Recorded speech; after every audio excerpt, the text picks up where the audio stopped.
គឺខ្ញុំគ្មានទម្លាប់ដើរចោលប្រជាជននៅពេលដែលប្រជាជនកំពុងជួបការលំបាកទេ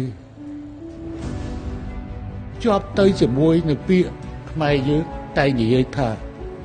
ស្រឡាញ់គ្នាក្នុងគ្រាក្ររួមសុខរួមទុក្ខអញ្ចឹងតម្រូវឲ្យអ្នកឯងកុំទ្រាំតែអាពេលសុខទៅរួមអាពេលទុក្ខ